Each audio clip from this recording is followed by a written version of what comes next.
디모데후서 4장 6절에서 8절 말씀입니다. 함께 한 목소리로 합독하도록 하겠습니다. 전제와 같이 내가 벌써 구워지고 나의 떠날 시각이 가까웠도다. 나는 선한 싸움을 싸우고 나의 달려갈 길을 마치고 믿음을 지켰으니 이제 후로는 나를 위하여 의의 멸관이 예비되었으므로 주 곧 의로우신 재판장이 그날에 내게 주실 것이며 내게만 아니라 주의 나타나심을 사모하는 모든 자에게 도니라. 아멘. 황규철 선교사님께서 하나님의 선교라는 제목으로 말씀 전해주시겠습니다. 하나님 이 자리에 섰습니다. 제 마음을 성령으로 만져주셔서 오늘 이 자리 오직 주님의 말씀만을 전하는 그런 귀한 자리 되게 하여 주시옵소서. 성령님 임하여 주셨고 제 마음을 만져주셨고 제 입술을 만져주셔서 오늘 말씀에 오직 주님만이 나타나는 그런 귀한 시간 되게 하여 주시옵소서. 감사드리며 예수님 이름으로 기도하였습니다. 아멘. 여러분 다시 만나 뵙게 되니까 너무나 좋습니다.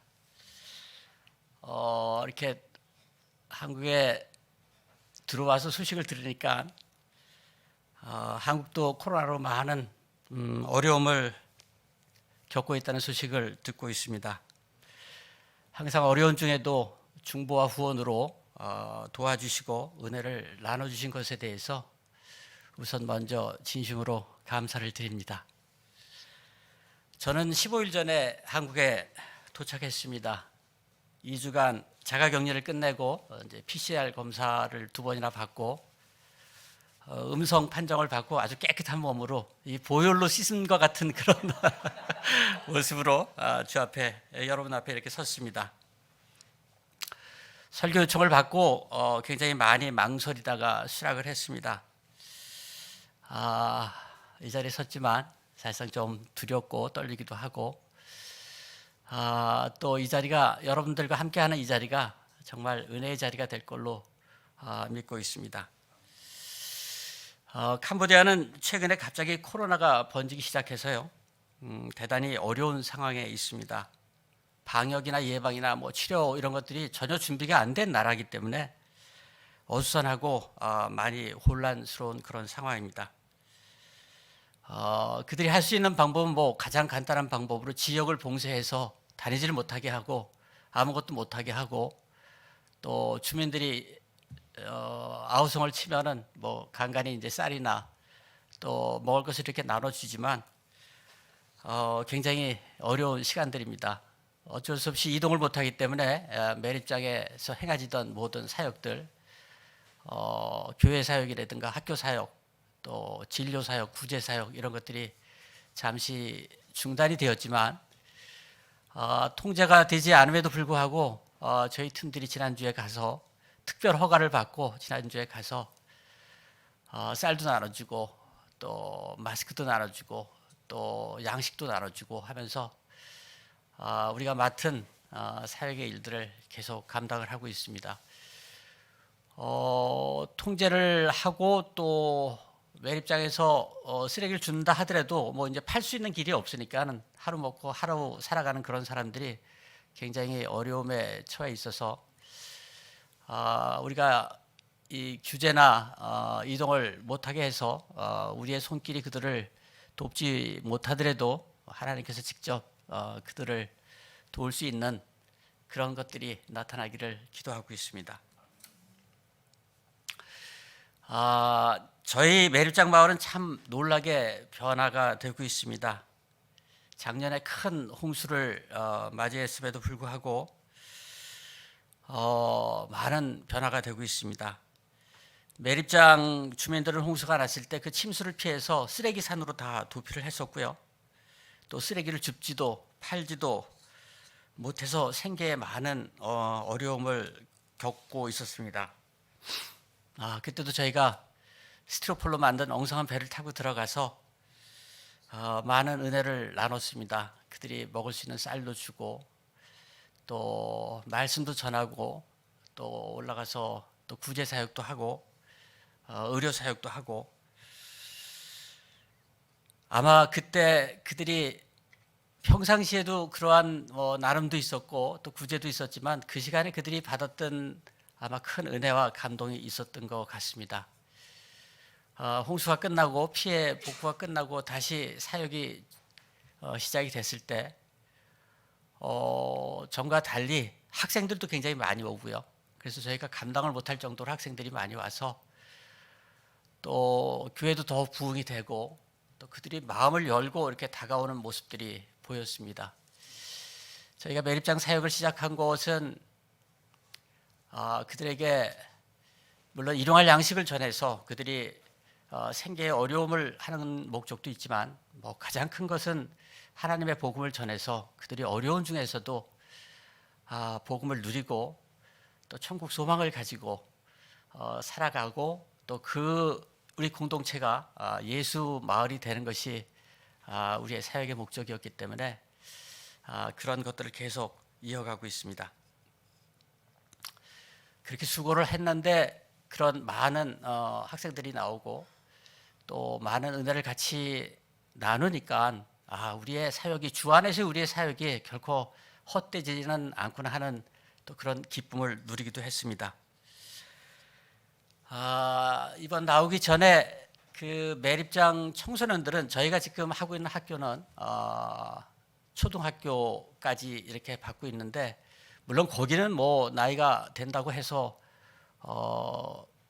캄보디아어를 할 수 있는 것도 아니고 해서 항상 그것이 마음의 어려움이었었는데 어떻게든지 청소년들을 갖다가 좀 더 교육을 시켜야겠다 하는 생각을 가지고요. 청소년들이 함께 할 수 있는, 청소년들이 학교에 나오고 싶어도 부모들이 못 나가게 하니까 청소년들이 쓰레기를 주워서 그것이 가게에 도움이 돼야지 살아갈 수 있는 그런 형편이기 때문에 청소년들이 어떻게 하든지 학교에 나와서 복음도 듣고 또 일도 하고 또 그 일을 통해서 얻어지는 수입이 있으면은 또 가게에 또 보탬도 되고 이런 것들을 계획을 해서 저희가 도시에서 수입을 만들 수 있는 수경 재배를 가리키기 위해서 아주 굉장히 큰 비닐하우스를 짓고 그 안에 내부 시설을 하던 중에 코로나가 번져가지고 중단을 하고 잠시 나와 있는데 돌아가면은 코로나가 안정이 되면 계속 청소년 사역을 위해서 많은 것들을 할까 계획을 하고 있습니다. 이렇게 되면은 지금 학교 시스템이 4학년서부터 청소년까지 이제 커버를 할 수 있게끔 되고 그다음에 교회는 또 교회 나름대로 매립장에 있는 주민들을 갖다 또 섬길 수 있게 돼서 우리가 계획하고 있는 그 마을이 예수의 마을로 되는데 더 가까이 다가갈 수 있겠다 하는 생각을 하고 있습니다. 그러나 아직도 부족한 것이 많이 있습니다. 또 감당해야 될 일도 많이 있고요. 그런 것들을 생각하면은 염려도 되고 때로는 두렵기도 하지만은 여기까지 이렇게 인도하신 주님이 나머지 일들도 하나님의 은혜와 하나님의 사랑 안에서 많은 것들을 또 베풀어 주시고 또 지켜 주시고 인도해 주실 것으로 믿고 있습니다. 아무래도 오늘의 말씀이 선교 보고와 함께 진행되는 말씀이 되어야 될 것 같다는 생각이 있어서 여러분들 아마 영상을 보셨겠지만 영상을 한번 매입장에 있었던 짤막한 그 홍수대 영상인데 그 영상을 보고 또 말을 이어가도록 하겠습니다.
내가 너를 축복하노라.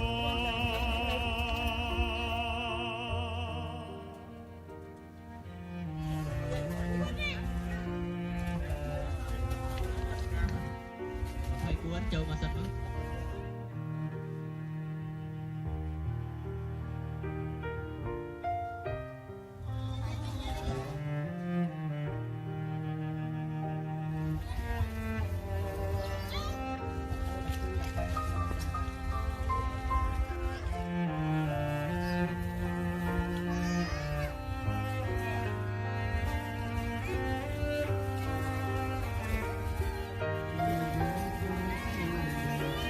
Hãy nè tắt đi.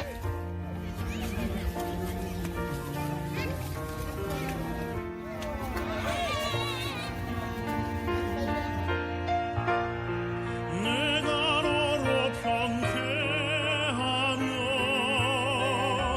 나의 모든 소망으로 너의 앞을 지나며 나의 이름으로 너를 지키리라. 나의 은총을 입으니여 나의 사랑을 아느니여 내가 너를 축복하노라.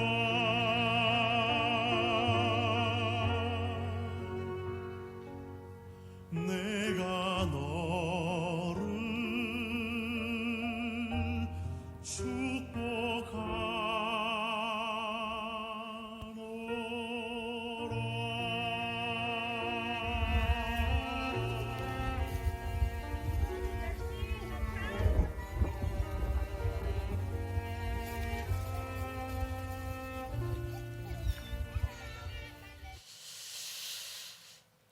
여러분, 오늘은 하나님이 직접 그분의 선교를 하신다는 것을 말하려고 합니다. 저희 삶 속에 나타나셨던 하나님의 선교를 말하지만 아마 이 모습들이 저에게만 국한된 것이 아니고 여러분 모두에게 동일하게 하나님이 직접 하시는 선교가 나타나고 또 나타날 것이라고 이야기하고 싶습니다. 이것이 신학적으로는 하나님의 선교라고 말하고 있습니다. 다시 말해 하나님은 교회와 교인들을 사용하시어 그분의 선교를 직접 하신다는 것입니다. 교회나 교인이 하는 것이 아니고 하나님이 계획하시고 하나님이 우리를 사용하신다는 것입니다. 여러분 믿어지나요? 너무 추상적인 말이라고 생각하시지는 않나요? 우리는 선교를 할 때 우리가 계획을 하고 우리가 원하는 모습으로 하고 있지는 않나요? 아마 대부분의 사람들이 그렇게 하고 있으며 저도 사실 그렇게 시작을 했다고 생각을 합니다. 그런 저희를 사용하시는 하나님이 하시는 일을 우리 성격 가운데 나타내시고 결국 그분은 그분의 일을 하시는 것을 저는 보았습니다. 요즘 저는 신학을 하고 있습니다. 같이 공부하는 분들이 여기 있는 것 같습니다. 새로운 것을 깨닫고 미처 알지 못했던 것을 또 배우고 있어 하나님이 허락하신 아주 귀하고 귀한 시간인 것 같습니다. 처음에는 학문적인 것으로 여겼는데 오히려 영적인 것들을 더 많이 깨닫게 되어서 좋은 시간을 보내고 있습니다. 얼마 전 칼빈의 예정론을 공부하였습니다. 여러분도 대충 무슨 뜻인지 알 것 같습니다. 하나님이 미리 예정하시고 선택한 자를 구원하신다는 것인데요. 대부분의 사람들은 그럼 선택을 받은 자들은 세상에서 마음대로 살아도 정욕대로 살아도 구원을 받는다는 말인가 하고 아마 반문을 많이 하실 겁니다. 저도 그랬고요. 칼빈 민족주의자들은 그렇게 답합니다. 하나님이 선택하신 자는 어떤 일을 하더라도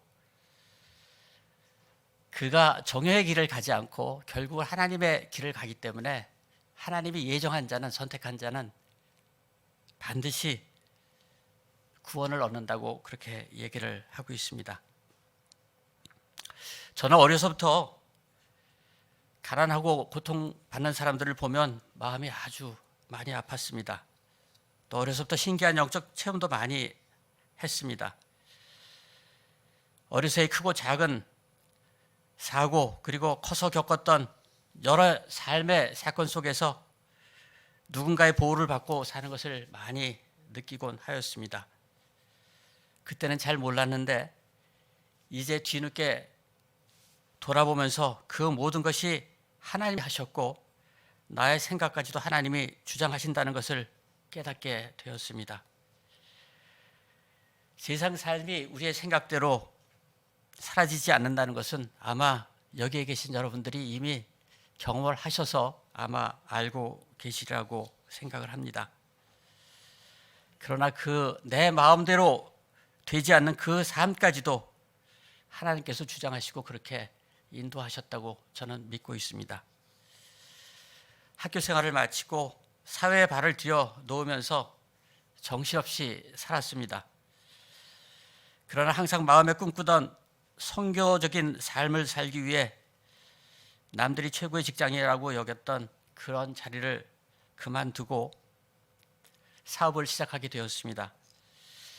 저는 2008년 캄보디아 환경 개선을 돕기 위해서 한국 정부 대표단과 함께 캄보디아에 가게 되었습니다.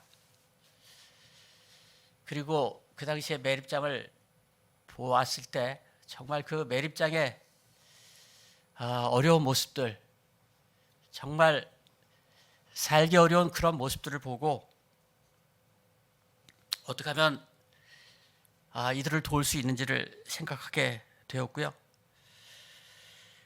매립장이 더럽고 냄새나는 환경을 개선하는 것으로 하나님의 창조 세계를 다시 회복시킬 수 있다고 하는 또 나름대로의 자부심도 느끼면서 또 그 환경 사업을 통해서 얻어진 수익을 가지고 어려운 사람을 돕겠다고 하는 마음으로 매립장 사역을 시작하게 됐습니다. 참으로 어렵고 힘든 일이었지만 준비 중에 이미 하나님께서 준비하고 계시다는 기적과 같은 많은 사건들을 경험하게 되었고요. 어렵게 모든 허가를 받고 매립장 환경을 개선하는 그 일을 시작을 하였습니다. 매립장에 가스 발전소도 짓고 그 매립장 가스 발전소를 가동하려고 했을 때 제 계획과는 달리 여러 가지 캄보디아 정부하고 정치적인 시비들이 일어나서 결국은 그 일을 하지 못하게 되었습니다. 엄청난 손실을 가져왔고 또 제 개인적으로는 엄청난 좌절이 되는 그런 시간이었습니다. 제 개인적으로는 출애굽의 시간이었고요. 자아를 내려놓는 시간이었고요. 광야의 시간이었습니다. 또한 회심을 하는 시간이었습니다. 아마 하나님은 제 힘으로 하는 것을 원치 않으셨던 것 같습니다. 2013년 우연히 캄보디아에 오신 정경호 목사님을 만나게 되었습니다. 지금까지 이곳을 지킬 수 있었던 것은 그 정경호 목사님과의 만남이 아니었을까, 하나님께서 만들어주신 정경호 목사님과의 만남이 아니었을까 생각을 자주 합니다. 나중에 들은 이야기였지만 정경호 목사님이 다른 곳에 갈 계획이 있었는데 벼랑간에 하나님의 인도하심을 받고 캄보디아에 준비도 없이 오셨다가 캄보디아 제가 섬기는 제일교회에서 만남이 있었고요. 또 정경호 목사님이 그 제일교회를 통해서 그 제일교회 성도들과 함께 제자훈련 학교를 시작하게 되었습니다. 그 일들을 위해서 저희가 생각하는 것은 하나님은 참 우리가 알지 못하는 계획을 오래전서부터 각각의 개인들을 통해서 계획을 하시는 것 같다는 생각을 많이 하고 있습니다.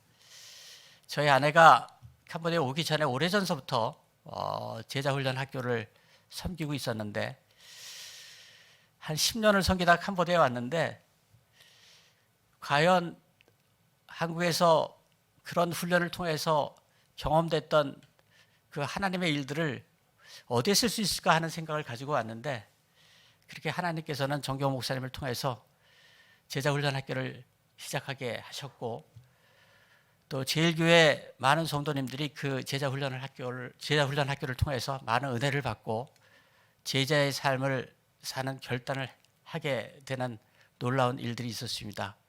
그 일을 계기로 또 은혜교회에서도 많은 청년들이 캄보디아에 지속적으로 오면서 또 캄보디아를 위해서 기도를 하고 또 복음을 위해서 중보하고 후원하는 그런 것들이 지금까지 이어지고 있다고 생각을 합니다.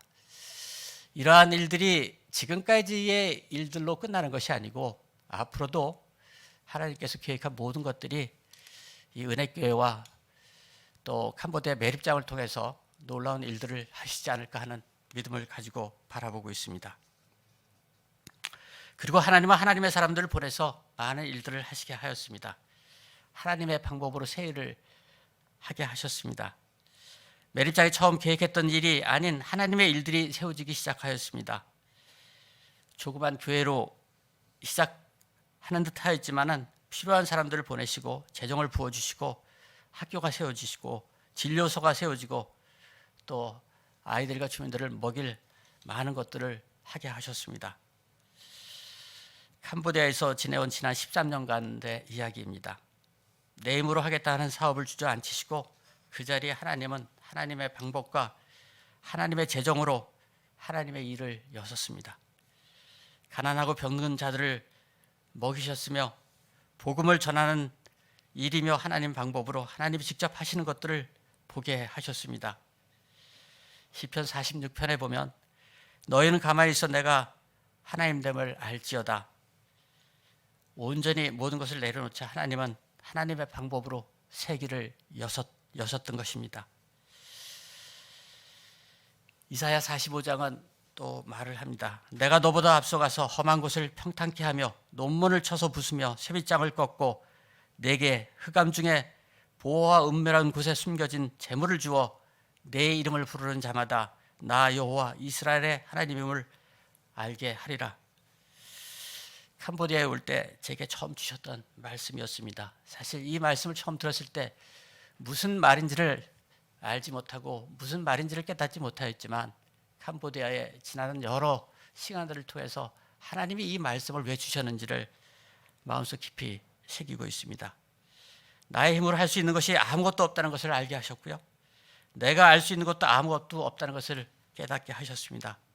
내 삶 속에 직접 일하시는 하나님의 선교를 바라보게 하셨습니다.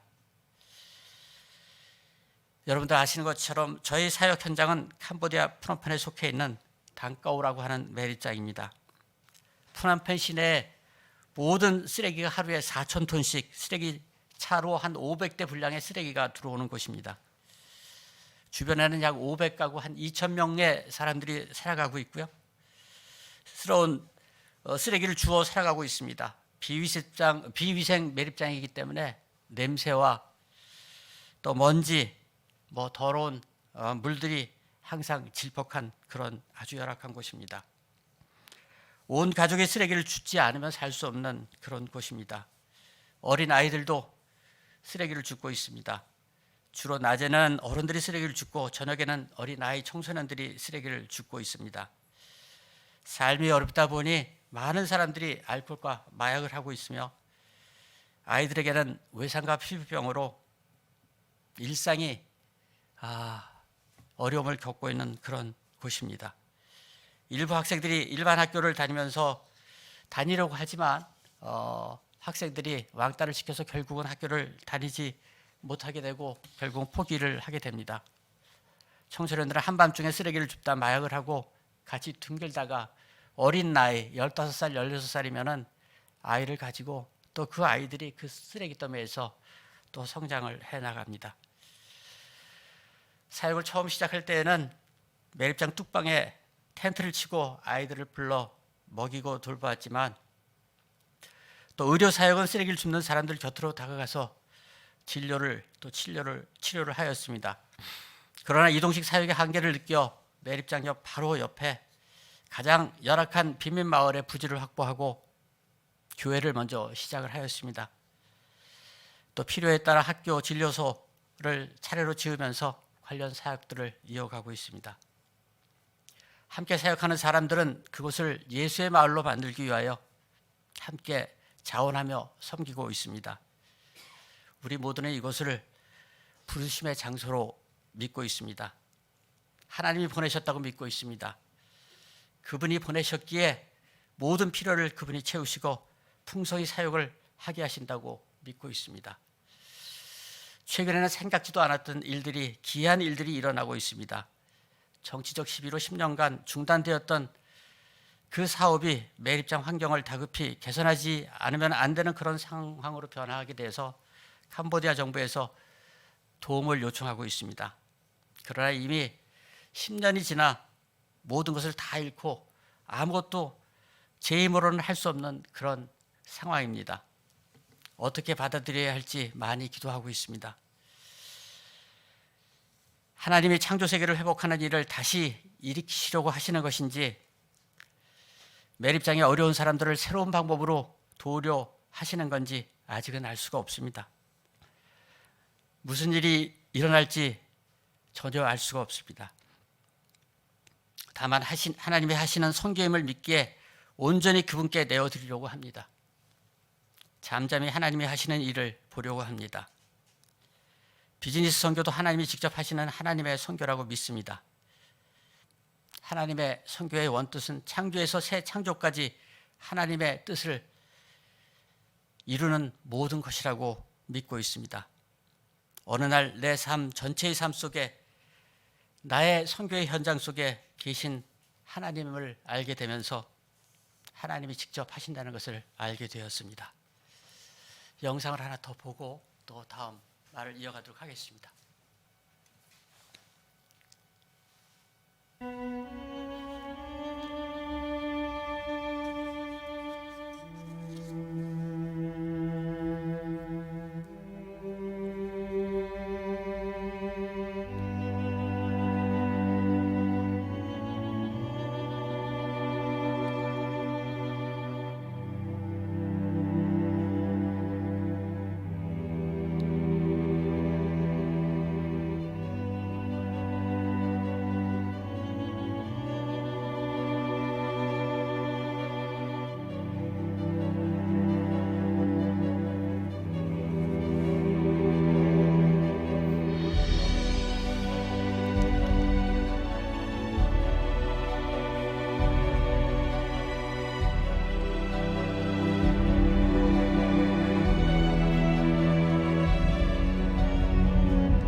여러분, 우리 팀 안에는 참으로 다양한 많은 분들이 있습니다.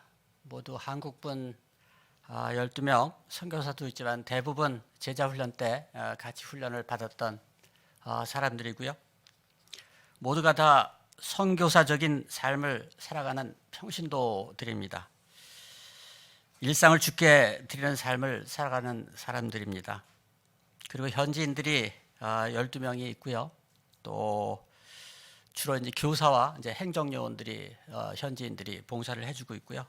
또 쓰레기를 줍던 청소년들까지 포함을 해서 모두가 24명이 그 매립장을 섬기고 있습니다.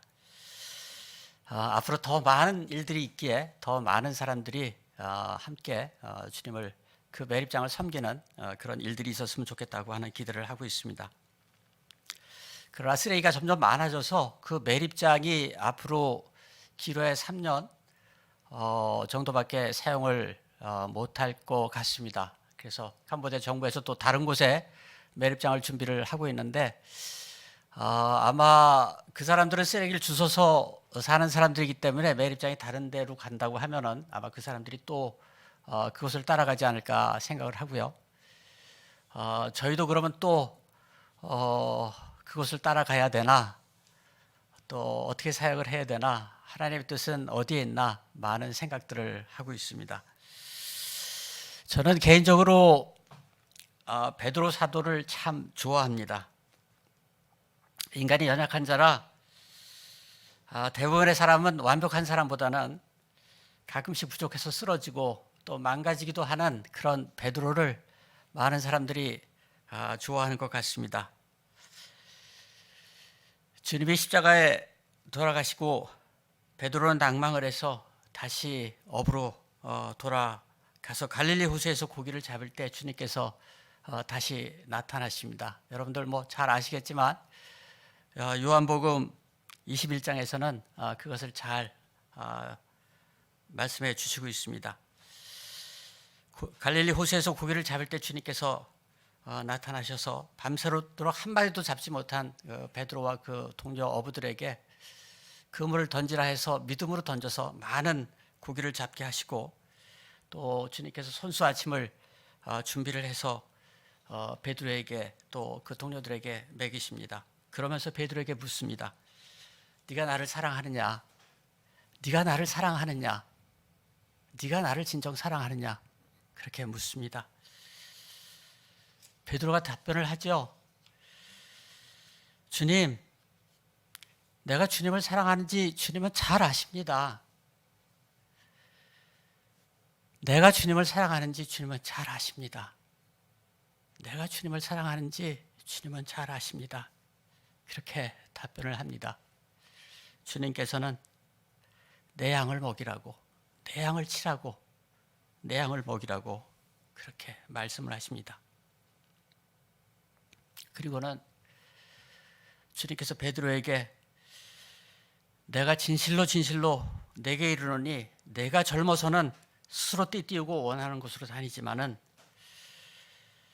늙어서는 내 팔을 벌리리니 남이 내게 띠띠우고 내가 원하지 않은 곳으로 데려가리라고 말씀을 하십니다.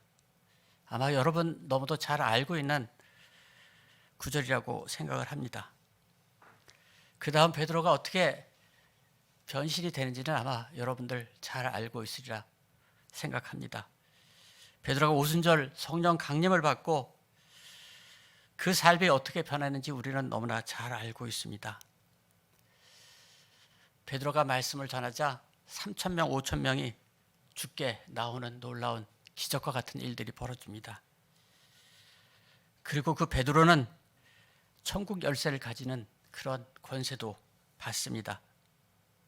그러나 그런 베드로는 결국 네로 황제의 핍박을 받고 십자가에 거꾸로 매달려 순교를 하고 맙니다. 베드로의 세상 뜻과는 상관없이 주님은 베드로를 사용하셨던 것입니다. 베드로는 나이가 들어 주를 만나고 기꺼이 기쁘게 그의 순례자의 삶을 받아들였던 것입니다. 히브리서 11장 13절은 잘 얘기를 하죠. 이 사람들은 다 믿음을 따라 살다 죽었으며 약속을 받지 못하였을 때 그것들을 멀리서 보고 환영하며 또 땅에서는 나그네임을 증언하였다고 합니다. 이것이 무엇을 말하나요? 주님은 나그네로 사는 우리를 순례자로 사용하신다는 것입니다. 내 뜻대로 발길 가는 대로 살려고 하는 나그네 삶을 하나님은 하나님의 뜻으로 우리를 순례자로 만들어 하나님의 뜻을 이루신다는 것입니다. 여러분, 선택받은 우리는 우리가 사는 것이 아닙니다. 우리 안에 계신 주님이 사시는 것입니다. 아무리 발버둥 쳐도 우리가 할 수 있는 일은 하나도 없습니다. 우리가 세상에서 발버둥을 쳐도 우리가 우리의 힘으로 이룰 수 있는 것은 무엇이 있나요? 이미 많은 경험을 여러분들 하셔서 잘 알고 계실 겁니다. 나의 나됨이 다 하나님의 은혜로 되었음을 고백하는 우리가 되었음을 우리는 너무나 잘 알고 있습니다. 우리는 이 땅에서 우리가 하고 있는 일들을 통하여 하나님이 하나님의 뜻을 이룬다는 것을 알아야 할 것 같습니다. 우리의 육신은 이미 십자가의 예수님과 함께 못 박혀 죽은 자들입니다. 우리가 사는 것이 아니고 우리 안에 예수 그리스도께서 사시는 것입니다. 그래서 우리의 믿음의 선조들은 믿음을 따라 살다가 하나님이 주신 약속을 보지 못하고 죽었으나 멀리서 이 땅의 일들을 바라보며 그제서야 하나님의 뜻이 그 약속이 무엇인지를 알겠고 그래서 그 하나님의 일을 환영하며 좋아했다는 것입니다. 지금은 우리가 하는 일들이 거울을 통해서 보는 것처럼 희미하고 잘 맞춰지지가 않습니다. 그러나 그날에는 주님이 우리를 아시는 것 같이 우리가 온전히 안다고 성경은 말하고 있습니다. 지금은 이해되지가 않고 엉켜져 있고 흩어져 있는 것 같은 나의 삶이 주와 함께 하는 그날에는 완전히 맞춰진 퍼즐같이 되어 우리가 하나님의 그림이 무엇인지를 볼 수 있는 그날이 있음을 믿습니다. 여러분, 우리는 성경을 통해서 바울이 어떻게 로마에 갔는지 너무도 잘 알고 있습니다. 바울이 간 것이 아니고 주님이 보내신 것이었습니다. 그것도 죄수의 몸으로 황제의 판단을 받기 위해 로마로 보내진 것이었습니다. 주님은 이미 기독교를 로마 제국의 국교로 받아들이게 할 계획을 가지고 있으셨던 것입니다. 그리고 극심한 네로 황제의 핍박을 받고 결국은 바울도 베드로와 같이 참수형을 당합니다. 베드로는 십자가에 거꾸로 매달려 죽었지만 바울은 목이 잘려 죽은 것이었습니다. 이것이 64년도에 일어난 일이니 그 후 300년이 지나서 300년이 지나 로마 제국은 기독교를 국교로 받아들이는 놀라운 일들이 일어나게 됩니다. 예수님이 십자가에 죽으시기 전에 말씀하신 한 알의 밀알이 땅에 떨어져 죽지 아니하면 한 알 그대로이지만 죽으면 많은 열매를 맺는다고 하셨습니다. 바울은 한 알의 밀알이 되어 죽은 것입니다. 하나님은 바울을 그렇게 사용하셨던 것입니다.